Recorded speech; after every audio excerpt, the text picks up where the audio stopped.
ಪ್ರಿಯ ನಿರೀಕ್ಷಕರೇ ನಮಸ್ಕಾರ. ಬಿರ್ಬಲ್ನ ವಿಶೇಷ ಕಾರ್ಯಕ್ರಮಕ್ಕೆ ಆತ್ಮೀಯವಾದ ಸ್ವಾಗತ.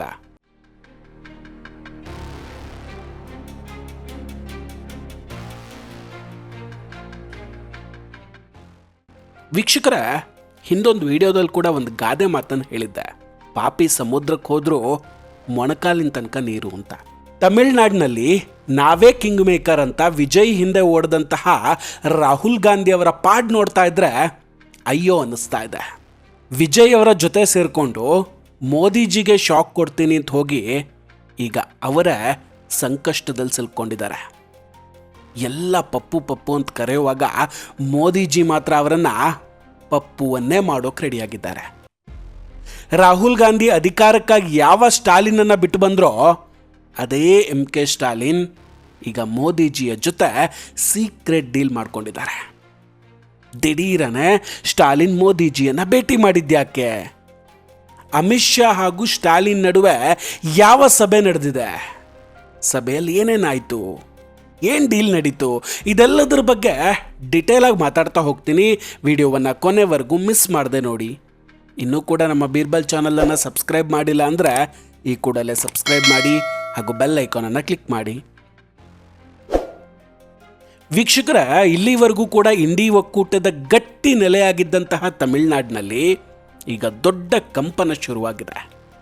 ನೋಡಿ, ಇಂಡಿ ಒಕ್ಕೂಟದಲ್ಲಿ ಗಟ್ಟಿಯಾಗಿದ್ದಂತಹ ಎರಡು ದೊಡ್ಡ ನಾಯಕರು ಅಂದರೆ ಒಂದು ಮಮತಾ ಬ್ಯಾನರ್ಜಿ, ಇನ್ನೊಂದು MK ಸ್ಟಾಲಿನ್ನು. ದೀದಿ ಪಕ್ಷ ಅಂತೂ ಒಡೆದು ಚೂರಾಗ್ತಾ ಇದೆ. ಆದರೆ DMK ನಾಯಕ MK ಸ್ಟಾಲಿನ್ ಸೋಲಿನ ನಂತರ ಕೂಡ ತುಂಬ ಸ್ಮಾರ್ಟಾಗಿ ಹೆಜ್ಜೆ ನೀಡ್ತಾ ಇದ್ದಾರೆ. ಕಾಂಗ್ರೆಸ್ ಜೊತೆಗಿನ ಮೈತ್ರಿಯನ್ನು ಅಧಿಕೃತವಾಗಿ ಮುರಿದುಕೊಳ್ಳೋದಕ್ಕೆ ಈಗ ನಿರ್ಧಾರ ಮಾಡಿದ್ದಾರೆ. ಇದರ ಹಿಂದೆ ಇರೋದು BJPಯ ಅತಿ ದೊಡ್ಡ ಮಾಸ್ಟರ್ ಸ್ಟ್ರೋಕ್, ಜೊತೆಗೆ ಮೋಟಾಬಾಯ್ ಅವರ ಚಾಣಾಕ್ಷ ತಲೆ. ಸೊ ಅದಕ್ಕಾಗಿ ಇವರೀಗ DMK ನಾಯಕರ ಜೊತೆ ಸಭೆಯನ್ನು ನಡೆಸ್ತಾ ಇದ್ದಾರೆ. ಅರೆ, ಸನಾತನ ಧರ್ಮವನ್ನು ನಾಶ ಮಾಡಬೇಕು ಅಂತ ಹೇಳಿದವ್ರ ಜೊತೆ ಏನು ಸಭೆ, ಏನು ಮಾತುಕತೆ?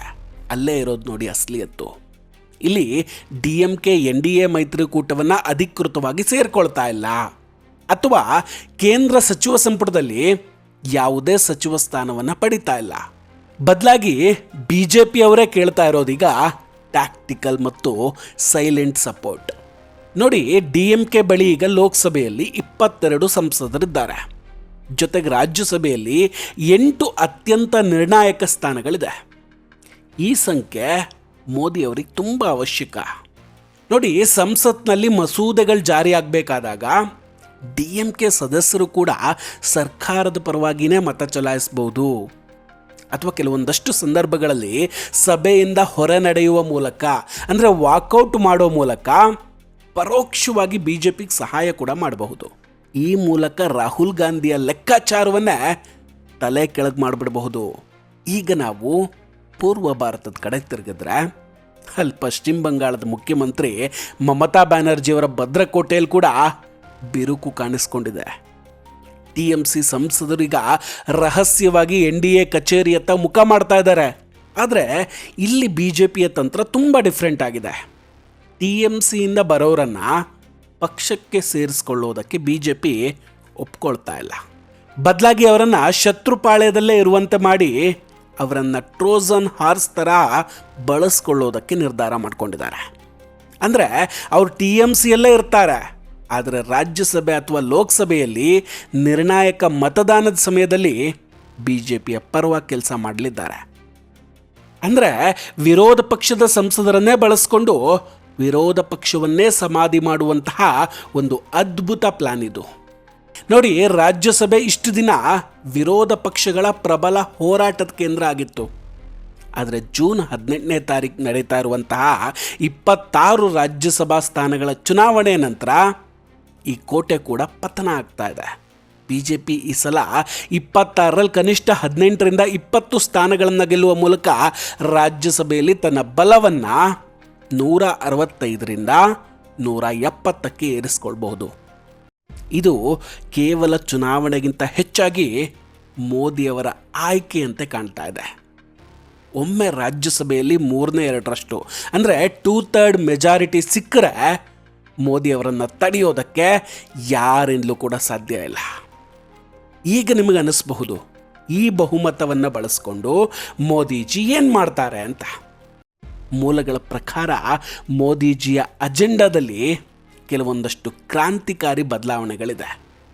ಮಹಿಳಾ ಮೀಸಲಾತಿ ಮಸೂದೆ, ಇದನ್ನು ಸಂಪೂರ್ಣವಾಗಿ ಜಾರಿಗೊಳಿಸಬಹುದು. ನಂತರ ಕ್ಷೇತ್ರ ಮರುವಿಂಗಡಣೆ, ಇದು ಭಾರತದ ಚುನಾವಣಾ ನಕ್ಷೆಯನ್ನೇ ಬದಲಾಯಿಸಿಬಿಡಬಹುದು. ನ್ಯಾಯಾಂಗ ಸುಧಾರಣೆ, ಪ್ರಸ್ತುತ ಇರುವಂತಹ ಕೊಲಿಜಿಯಂ ವ್ಯವಸ್ಥೆಯನ್ನು ಕೊನೆಗೊಳಿಸಿ ಭ್ರಷ್ಟ ನ್ಯಾಯಾಧೀಶರನ್ನು ವಜಾ ಮಾಡುವಂತಹ ಅಧಿಕಾರವನ್ನು ಪಡೆಯೋದು. ನಂತರ ಸಂವಿಧಾನ ತಿದ್ದುಪಡಿ, ತುರ್ತು ಪರಿಸ್ಥಿತಿ ಸಮಯದಲ್ಲಿ ಇಂದಿರಾ ಗಾಂಧಿಯವರು ಸೇರಿಸಿದ್ದ ಸೆಕ್ಯುಲರ್ ಪದವನ್ನು ತೆಗೆದುಹಾಕೋದು. ಜೊತೆಗೆ ದೇವಾಲಯಗಳ ಕಾಯ್ದೆಯನ್ನು ಬದಲಾಯಿಸೋದು. ಈ ಎಲ್ಲ ಕೆಲಸಗಳನ್ನು ಮಾಡೋದಕ್ಕೆ ಅಗತ್ಯವಿರುವಂತಹ ಬಲ ಈಗ ಮೋದಿಜಿಯ ಕೈ ಸೇರುತ್ತೆ.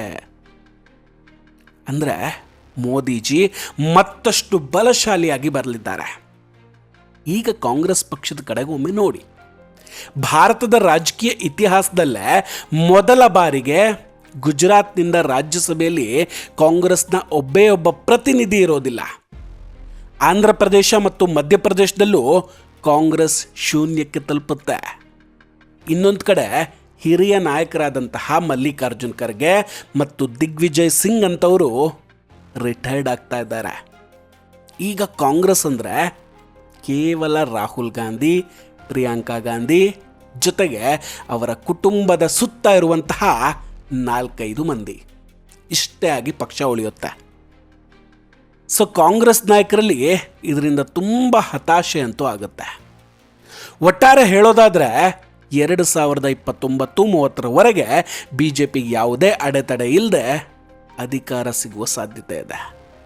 ಇಷ್ಟು ದಿನ ಮಿತ್ರ ಪಕ್ಷಗಳ ಮೇಲೆ ಡಿಪೆಂಡ್ ಆಗಿದ್ದಂತಹ ಕಾಲ ಮುಗಿದು ಹೋಗಿಬಿಡುತ್ತೆ. ಈಗ ಇಡೀ ರಾಜಕೀಯ ಬೋರ್ಡು ಕೇಸರಿಮಯ ಆಗುತ್ತೆ. ವೀಕ್ಷಕರ, ಇದೆಲ್ಲದರ ಬಗ್ಗೆ ನಿಮ್ಮ ಅನಿಸಿಕೆ ಏನು? ಮೋದಿಯವರ ಈ ತಂತ್ರಗಾರಿಕೆ ಭಾರತವನ್ನು ವಿಶ್ವಗುರು ಮಾಡುವತ್ತ ಕೊಂಡೊಯ್ಯುತ್ತಾ? ಸಂವಿಧಾನದಲ್ಲಿ ಮಾಡಲಿರುವಂತಹ ಈ ಬದಲಾವಣೆಗಳು ದೇಶಕ್ಕೆ ಅಗತ್ಯವಾ? ದಯವಿಟ್ಟು ಕಮೆಂಟ್ ಮಾಡಿ ತಿಳಿಸಿ. ನಾವು ಕೊಟ್ಟಂತಹ ಮಾಹಿತಿಗಳು ನಿಮಗಿಷ್ಟ ಆಗಿದ್ದರೆ ವಿಡಿಯೋವನ್ನು ಲೈಕ್ ಮಾಡಿ ಹಾಗೂ ಶೇರ್ ಮಾಡಿ. ಇನ್ನೂ ಕೂಡ ನಮ್ಮ ಬೀರ್ಬಲ್ ಚಾನಲನ್ನು ಸಬ್ಸ್ಕ್ರೈಬ್ ಮಾಡಿಲ್ಲ ಅಂದರೆ ಈ ಕೂಡಲೇ ಸಬ್ಸ್ಕ್ರೈಬ್ ಮಾಡಿ ಹಾಗೂ ಬೆಲ್ ಐಕಾನನ್ನು ಕ್ಲಿಕ್ ಮಾಡಿ. ನಮಸ್ಕಾರ, ಟೇಕ್ ಕೇರ್ ಆ್ಯಂಡ್ ಬಾಯ್. ಮತ್ತೆ ಭೇಟಿಯಾಗೋಣ. ಜೈ ಹಿಂದ್.